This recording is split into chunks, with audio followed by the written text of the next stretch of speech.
11ویں صدی عیسوی کے آخر 1091 میں صلیبی جنگوں کا آغاز ہوا اور یہ سلسلہ 13ویں صدی عیسوی کے آخر تک جاری رہا۔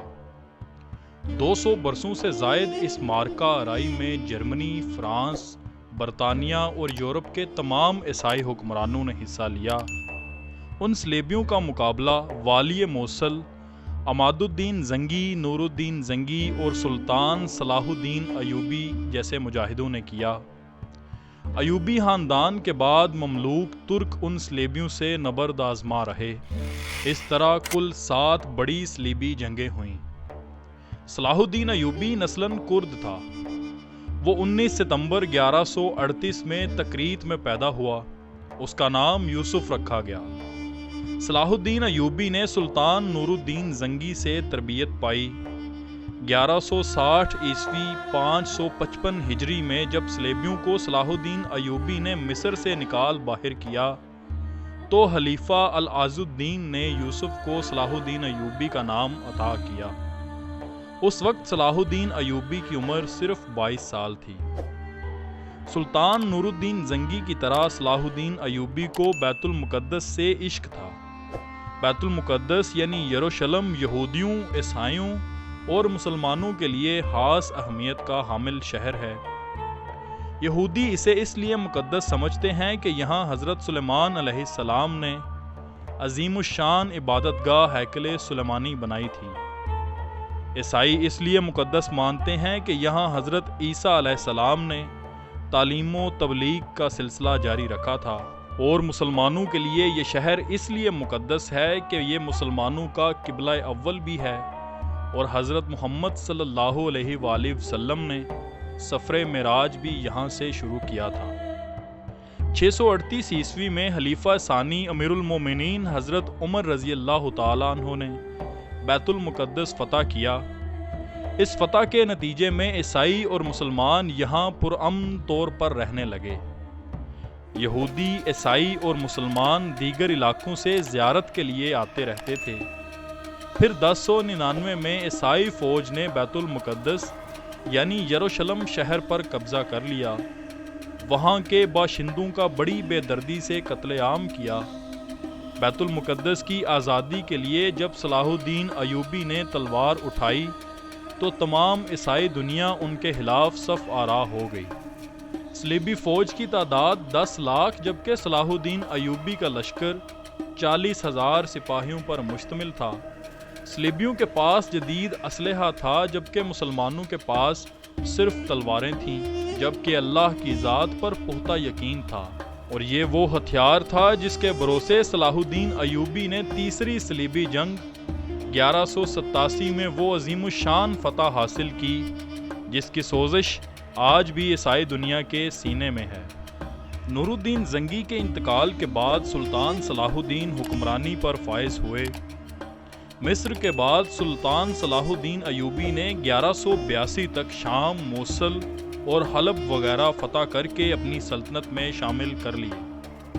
اس دوران صلیبی سردار رینالڈ کے ساتھ معاہدہ صلح طے کیا جس کی روح سے دونوں ایک دوسرے کی مدد کرنے کے پابند تھے، لیکن یہ معاہدہ محض کاغذی اور رسمی تھا۔ صلیبی بدستور اپنی اشتعال انگیزیوں میں مصروف تھے اور مسلمانوں کے قافلوں کو برابر لوٹ رہے تھے۔ 1186 عیسوی میں مسیحیوں کے ایک ایسے ہی حملے میں رینالڈ نے یہ جسارت کی کہ حجاز مقدس پر حملہ آور ہوا۔ صلاح الدین ایوبی نے اس کی سرگرمیوں کی روک تھام کے لیے فوراً اقدامات کیے اور رینالڈ کا تعاقب کرتے ہوئے اسے حطین کے مقام پر جا لیا۔ 1187 کو حطین کے مقام پر تاریخ کی خوفناک جنگ کا آغاز ہوا۔ اس جنگ کے نتیجے میں 30,000 عیسائی ہلاک ہوئے اور اتنے ہی قیدی بنا لیے گئے۔ رینالڈ گرفتار ہوا اور سلطان نے اپنے ہاتھ سے اس کا سر قلم کیا۔ دراصل رینالڈ نبی پاک صلی اللہ علیہ وآلہ وسلم کی شان میں برملا طور پر گستاخی کیا کرتا تھا اور سلطان نے اسے اپنے ہاتھوں سے مارنے کی قسم کھائی ہوئی تھی۔ یہ ہماری اس نئی سیریز فاتح اعظم سلطان صلاح الدین ایوبی کی پہلی قسط اور مختصر تعارف تھا۔